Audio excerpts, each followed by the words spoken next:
Jenny Simpson was not racing that night. She was there to help other runners. She was pacing a group through the mile, giving back to the sport that made her a legend, and then, without warning, she went down. The crowd froze. People rushed in. CPR was performed on a 3-time Olympic medalist right there in Raleigh, North Carolina. How did it get to this point, and what does it mean for her future?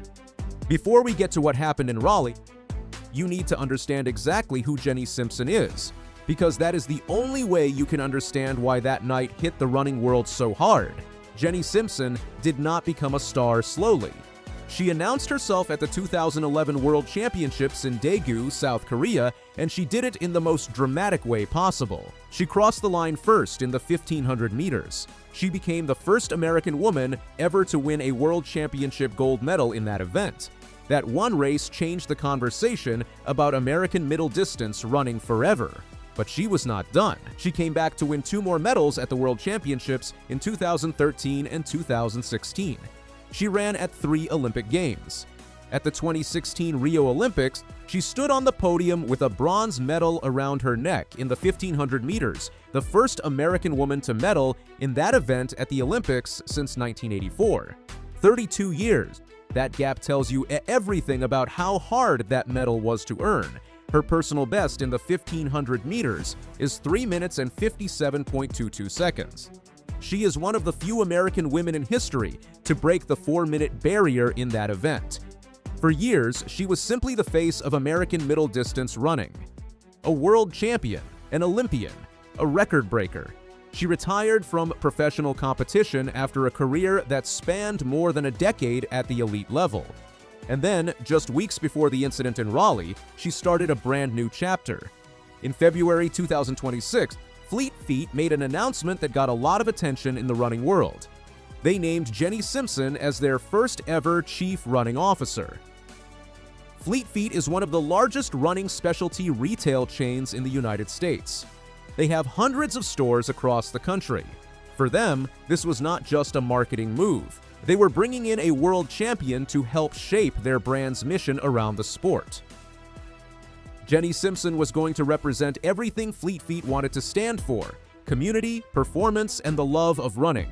It was the perfect post-retirement role for someone like her. She was not walking away from the sport. She was stepping into a position where she could grow it, connect with runners at every level, and be a part of the culture long after her racing days were over. The announcement was well received. Running media covered it. Fans responded positively. The message was clear: Jenny Simpson was not disappearing. She was transitioning from the track to the boardroom, and she was bringing the same energy and commitment that made her a world champion. She had not even had time to settle into the role. She was barely 4 months in. And that context matters, because when you understand how active and healthy and engaged she was in the weeks before June 17, 2026, what happened that night becomes even harder to process. She was 1 month into that role when June 17, 2026 arrived. The Sir Walter Miler is not your average track meet. It is part of the growing pop-up mile movement in the United States, events specifically designed to bring the mile race back into the spotlight and make it accessible to everyday runners.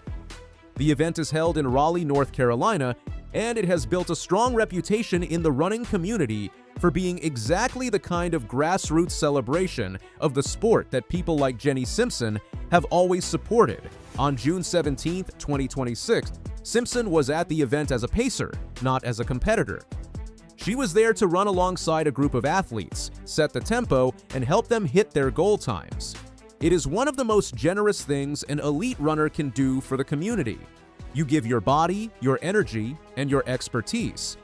Not to win anything, but just to help others run better. And then, during that pacing group, Jenny Simpson collapsed. The details that came out in the hours after the event were alarming. Simpson did not trip. She did not pull up injured. She collapsed mid-event after a medical incident, and the situation was serious enough that CPR was performed on her at the scene. Think about what that means. A crowd of runners and spectators watching a pop-up mile event suddenly found themselves witnessing something no one at a running event ever expects to see. Emergency responders were called. Medical attention was given immediately. Simpson was taken to a hospital in Raleigh for treatment. The running community found out through social media first. FloTrack, one of the most followed track and field outlets in the country, reported the collapse and confirmed that CPR had been required. Within hours, the story had spread across every corner of the sport. Athletes, coaches, fans, and media were all asking the same question: is she going to be okay? Here is what we know about her condition, and what we are still waiting to find out. As of the reporting available through June 24, 2026, Jenny Simpson was receiving medical treatment at a hospital in North Carolina following the incident. She was alive. She was being cared for. But the full picture of her condition, what caused the collapse, and what the recovery timeline looks like had not been made fully public at the time of this video. That uncertainty is exactly why this story matters so much. We are not just talking about a former athlete who had a health scare. We are talking about a woman who weeks earlier was healthy enough to be appointed to a major corporate leadership role and show up to a live running event to pace other athletes. Something happened fast, and the running world is waiting for answers. The fact that CPR was needed tells us the situation was not minor. CPR is performed when the heart stops or breathing becomes dangerously impaired. The people on the ground responded quickly. That response likely made a difference. Simpson's collapse put a spotlight on the health of elite and former elite athletes after competition ends. These are men and women whose bodies have been pushed to the absolute limit for years. Training loads, race stress, and the long-term effects on the heart and cardiovascular system are still areas where sports medicine continues to learn. If you go back to what this video is really about, it is not just a news report. It is about a woman who gave everything to a sport, who reached the absolute top of it, and who then chose to stay connected to it even after the medals were earned and the races were over. Jenny Simpson did not have to be at the Sir Walter Miller that night. She did not have to pace anyone. She did not need the appearance fee, the attention, or the credit. She was there because she loves running, because she believes in bringing people into the sport, because the mile meant something to her beyond just a race distance.